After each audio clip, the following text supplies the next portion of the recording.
এই mobile phone আপনার পুরো এন্টায়ার লাইফটাকে বরবাদ করে দিয়েছে। আপনার টাইম ওয়েস্ট করেছে, আপনার পুরো জীবনের আমলনামাকে গুনাহ খাতা দিয়ে ভরপুর করে দিয়েছে। এই মোবাইল ফোনটা আপনার স্ক্যাজুল নষ্ট করেছে, প্ল্যানিং নষ্ট করেছে, টাইম ওয়েস্ট করেছে। আপনার জীবনে যেখানে আপনি পৌঁছাতে চান তার থেকে আপনাকে বাধা দিচ্ছে সবচেয়ে বেশি এই সময়ে এই স্মার্টফোনটা। ফার্স্ট অফ অল ছোট্ট একটা রিমাইন্ডার দিয়ে শুরু করতে চাই, এই স্মার্টফোনের ওজনটা দুনিয়াতে খুবই কম, কিন্তু আখিরাতে এর ওজন হবে অনেক বেশি।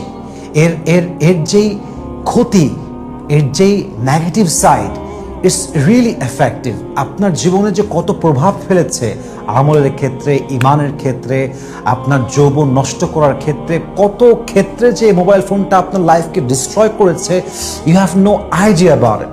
এই জন্য প্রথমত যদি আপনি এই মোবাইল ফোনের অ্যাডিকশন থেকে বের হতে চান, জীবনে আপনি কি হতে চান right now, you have to set your goal. কোরআনে আসছে ওমা খলাকতুল জিন্না ওয়াল ইনসা ইল্লা লিয়াবুদুন। আল্লাহ বলছেন আমি মানুষকে এবং জিনকে সৃষ্টি করেছি জাস্ট টু ওয়ার্শিপ মি, শুধুমাত্র আমার ইবাদতের জন্য।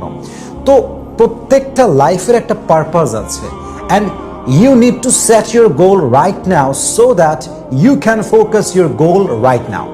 যদি আপনি এখনই আপনার প্ল্যানটাকে সেট করেন যে আমি আমার ফিউচারে এটা হতে চাই, this is my target, this is my goal, this is the destination where I want to reach, যদি আপনি এই আপনার গন্তব্যকে নির্ধারণ করতে পারেন, your mind will become more focused.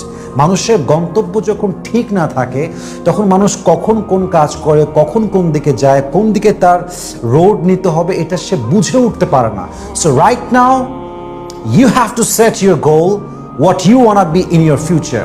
যদি আপনি আপনার গোলকে নির্ধারণ করতে পারেন, আপনার মাইন্ড যে কোনো কাজে ফোকাস হতে আপনাকে অনেক বেশি হেল্প করবে।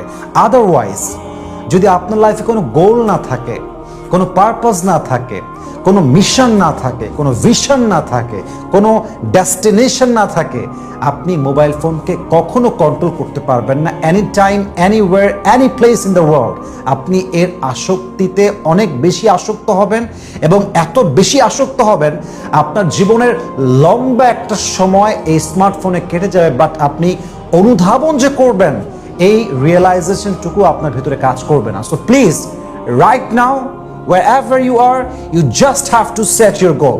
এখনই আপনাকে আপনার গন্তব্য নির্ধারণ করতে হবে। ছোট্ট একটা কথা বলতে চাই, আই হোপ যে আমার এই ভিডিও দেখছে তারা বেশিরভাগই, maximum people maybe they are very young. বেশিরভাগ ভিডিও আমার যারা দেখে তারা বেশিরভাগ যুবক, যাদের বয়স 15 থেকে 25 বা 30। সবাইকে আমি একটা কথা বলতে চাই, পুরুষ মানুষ তার পরিচয় হচ্ছে কাজে। আমি প্রায় আমার মাহফিলে, আমার লেকচারে, আমার ওয়াজে বলি যে পুরুষ মানুষের পরিচয় তার চেহারা দিয়ে নয়, তার বডি স্ট্রাকচার দিয়ে নয়। পুরুষ মানুষের আসল পরিচয় তার টাকার ভিতরে, তার যোগ্যতার ভিতরে। বর্তমান সময়ে চেহারা যত সুন্দর হোক, যত স্মার্ট হোক, যত সুন্দর বডি হোক, if he has no money, there is no value of him in this society. তার কোনো ব্যক্তিত্বের মূল্য নেই, তার কোনো সম্মানের মূল্য নেই, তার কোনো মর্যাদায় সমাজে নেই যদি তার টাকা না থাকে।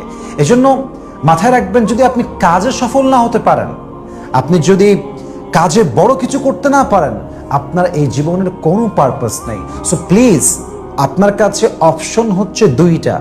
হয় আপনি আগামী 5 বছর সারাদিন স্মার্টফোন ঘেটে, ফেসবুক স্ক্রল করে, রিলস দেখে, টিকটক দেখে, ইনস্টাগ্রাম দেখে দেখে সময় নষ্ট করতে পারেন, অথবা আগামী 5 বছর আপনি হার্ড ওয়ার্কিং করে, পরিশ্রম করে, কাজ করে, নিজের জীবনে ভালো কিছু করে আপনার আগামী ফিউচারটাকে অনেক ভালো করতে পারেন। The decision is years.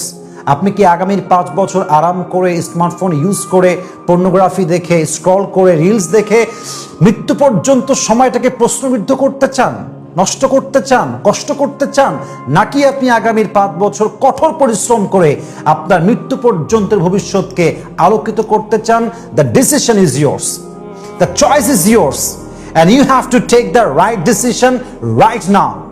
আপনাকে সঠিক সিদ্ধান্ত সময় এখনই এসেছে। এই সঠিক সিদ্ধান্ত যদি আপনি এখন নিতে না পারেন, আপনি আগামীতে এত বেশি আফসোস করবেন যার কোনো ধারণা আপনার নেই।